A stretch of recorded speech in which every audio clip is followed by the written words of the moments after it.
बातमी पुण्यातून आहे। पुण्यामध्ये भटक्या कुत्र्यांनी चिमुकल्यावरती हल्ला केलाय। हल्ल्याची घटना सीसीटीव्ही मध्ये चित्रित झालेली आहे। चाकणजवळील कडाची वाडी येथे लोकवस्तीमध्ये भटक्या कुत्र्यांच्या टोळक्याने थेट चिमुकल्या मुलावरती प्राणघातक हल्ला केलाय। या हल्ल्यामध्ये चिमुकला गंभीर जखमी झालाय।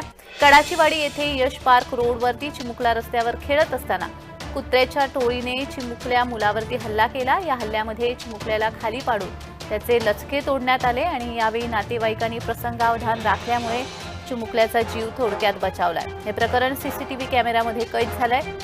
उत्तर पुणे जिल्ह्यामध्ये बिबट्याच्या हल्ल्याच्या घटना वाढत असताना भटक्या कुत्र्यांच्या टोळक्यांनी देखील हैदोस घातलेला आहे। कचराकुंड्यांवरती मांसाहार करणारी कुत्र्यांची टोळी चिमुकल्या मुलांवर थेट हल्ला करत असल्याने चिंतेची बाब आहे। भटक्या कुत्र्यांचा बंदोबस्त करण्याची मागणी आता नागरिक करत आहेत।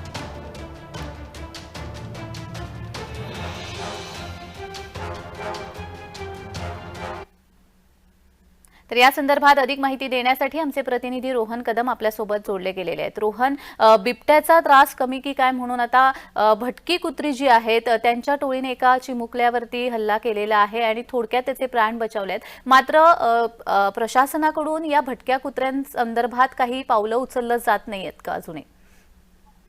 जान्हवी, खरं तर खूपच चिंतेची घटना जी आहे ती ही बातमी पाहायला मिळते। कारण का चाकण जवळच्या कडाची वाडीतील ही संपूर्ण घटना आहे आणि या घटनेचा सीसीटीव्ही अक्षरशः अंगावरती काटा आणणारा आहे आणि त्यामुळेच या संपूर्ण आजूबाजूच्या परिसरामधील भटक्या कुत्र्यांचा जो आहे तो बंदोबस्त करण्यात यावा अशी मागणी मागील काही दिवसांपासून होत होती। परंतु आता जे आहे ते या घटनेमुळे तरी प्रशासनाला जाग येते का हे पाहणं महत्वाचं आहे।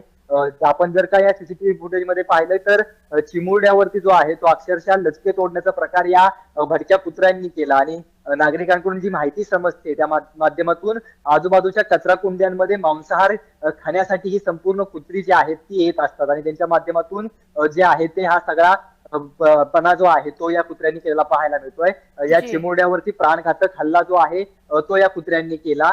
सुदैवाने पालकांनी नातेवाईकांनी वेळी जे आहे ते या कुत्र्यांच्या तावडीतून जे आहे ते या चिमुरड्याला जे आहे ते बचावलेलं पाहायला मिळतंय। त्यामुळे मोठा अनर्थ टळलेला आहे। परंतु त्यामुळे पुणे शहर असेल, पिंपरी चिंचवड शहर असेल, या सगळ्या भागामध्ये जी भटक्या कुत्र्यांची संख्या दिवसेंदिवस वाढते आणि त्यांचा हिंस्रपणा जो आहे तो दिवसेंदिवस वाढतोय, तो अधिग्रहित या सगळ्याच्या माध्यमातून होतोय। त्यामुळे या संपूर्ण घटनेनंतर तरी या भटक्या कुत्र्यांवरती नेमकी कशा पद्धतीने जी आहे ती एकंदर पकडण्याची मोहीम म्हणा किंवा यांच्या संख्येवर कशा पद्धतीने मर्यादा आणण्यासाठी प्रयत्न प्रशासन करत आहे हे आगामी काळामध्ये पाहणं महत्त्वाचं ठरेल।